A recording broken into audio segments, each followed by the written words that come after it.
Heavyweight boxing fans, what's the deal? So it is fight day. Terrence Crawford versus Julius Ndongo. Undisputed, man. We'll have an undisputed champion. The last one we had was Jermaine Taylor. It's going to be a good night tonight, man, whoever wins this fight. All right, but the heavyweight stuff that's going on the undercard, I voiced my opinion about it when the fights were announced. And I'm just not feeling these fights, man. I know Bryant Jennings been out for a while, since December 2015. He's coming back to fight Daniel Martz. Martz is 1-3 in his last. No, he's 1-2. I'm sorry. In his last three fights, he had the loss to Parker, and he lost a rematch with Alexis Santos, and then he picked up a victory. About 8 months ago or something like that, maybe 10 months ago against somebody. I forgot the dude's name. So he's been out the ring for a little bit himself, quite a while himself.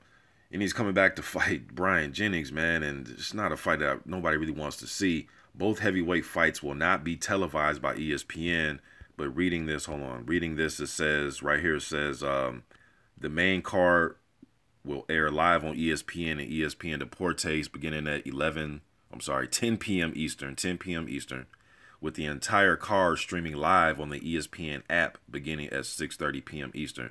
So maybe I'll try to download the app so I can watch the other fights. But the heavyweight fights are not going to be televised here in the States on ESPN. I know over there in the UK, I believe I read an article the other day that the Dillian Whyte that fight will be televised on Sky Sports, I believe. I believe that's how that goes. But over there, they'll get to see White, but we're not going to get to see him. And that was the main purpose for Hearn bringing White over here, right? That's what I kept hearing him say, that he's bringing Dillian Whyte over here to make a splash, so they can try to make some noise for a Deontay Wilder fight.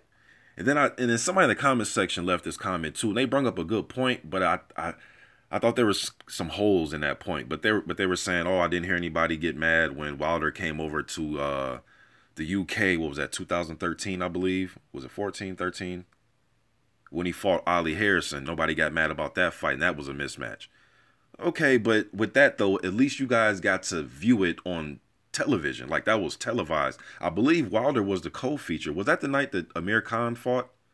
Who did Amir Khan? I believe he was the co-feature that night. You know what I mean? So at least you guys got to see him on fucking TV. And at least Ollie Harrison, at least he had a 3-fight win streak coming into that fight. I know he lost to Price. Then I think he reeled off 3 straight victories. I believe he beat he avenged a loss. Was that the Rogan dude? I know he avenged the loss, and he beat Derek Rossi, and he beat somebody else. So at least he was coming into a fight on some type of fucking win streak. At least he did beat Derek Rossi. Shit, Rossi gave Glasgow a tough time. I know Rossi has been knocked out before and beat, but he's also, gave Glasgow a tough time. I thought he beat Glasgow. Stavern fight was interesting. Rossi just lost his last fight, though, against Carlos Negron. But anyways, though, at least he has some victories going into the fight, a few of them, you know what I mean? And if you go to old articles, like on Boxing Scene, just look up some of the old articles and look at the comment section on Boxing Scene to those articles attached to the Wilder-Harrison fight. A lot of fans were saying they thought Harrison could beat him. Now, I know Wilder was the favorite. He went in there and did what he had to do. But my point I'm making is at least it was televised for you to view. This isn't even going to be televised. It's like you got to download an app or try to find a live stream. It's not, I just want to watch it on live TV. That's why he's bringing him over here, right? To let the U.S. view him. You know what I mean? Lincoln, Nebraska. Shouts out to Lincoln, Nebraska. So that's American college football town. That's Cornhusker territory. So that's not exactly Fight Town, USA. So if you're putting White on a card like this and you're burying him on the undercard, I'm not even sure how many people is going to be in the venue when Dillian Whyte is fighting, let alone come over here to let us view him. You know what I mean? But thank God there's YouTube. I'm sure the fight will be uploaded on YouTube. I'm going to watch the fight now. I love watching these heavyweight fights. You know what I mean? So that's what I do. I could be upset about it and not, happy about this shit, but I'm going to view it because I want to see how he looks. White came in. He weighed in at 260, which was surprising to me. Jennings came in at 230. I thought he would be closer to 225, Jennings, somewhere in there. But 230 is fine. He's in great shape. White, 260, I guess, when I see him on Instagram, he looks to be in great shape, man. He's always in the gym. Maybe it's muscle. I know he gets his meals, and he doesn't skip meals. If you follow him on Instagram, he puts up hot plates all the time.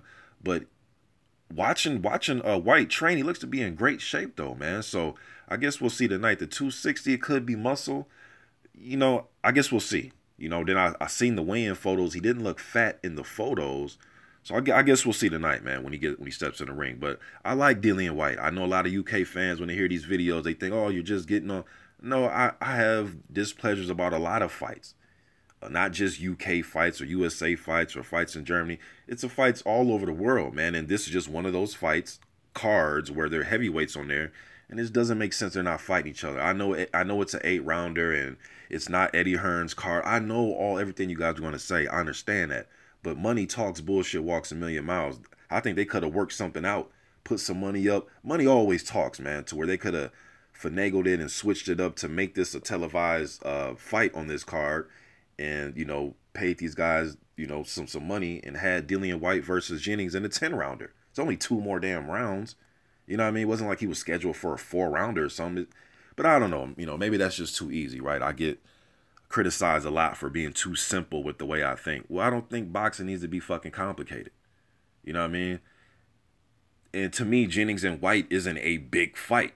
To me, those are two, top 25 or whatever type of heavyweights, man. To me, if you're let's say you're a rated number 10 heavyweight or rated number 11 consensus, you know what I mean? You fighting the number 19 guy shouldn't be viewed as a big fight. You know what I mean? That's just a normal fucking fight. The number 1 guy versus, like a unification fight, that's a big fight to me. The number 1 guy taking on the number 5 guy, that's a big fight. Or the number 2 guy taking on the number 4 guy, that's a big fight. Not, oh my goodness, not guys that are, what I'm saying, rated anywhere between 10 and 15 or whatever, 8 and 20 or, I don't know, man. I don't know. This is just, how can just a competitive fight just be a big fight? It's just a competitive fight. It's not necessarily a big fight to me, but it is what it is, right? Whyte's been out the ring since December of last year. Malcolm Tan, oh, man, it is what it is, I guess. But Malcolm Tan was away from the sport for 9 years. He came back last year, picked up a victory, upset one of the undefeated prospects, Nick Asbury, a fight that I thought Nick was going to win. I was kind of dumbfounded when I figured out that he was fighting Malcolm Tan because he had been going away from the sport for 8-9 years. But he upsets him, and then Tan just lost the fight this year. He got stopped by Sergey Kuzmin, another prospect. So he beat a prospect, and he got stopped by a prospect. So he's coming in off a loss. I just don't get it, man. Coming way over here to fight somebody that's coming off a loss to make a splash to get the U.S. to view him, and it's not even fucking televised. It's buried on the undercard. But hey, thank God for ESPN app, so hopefully I can download this app and watch them. Or just wait for a little bit and wait for the fight to be uploaded on YouTube. It is what it is, man. You guys let me think in the comment section. I'm out.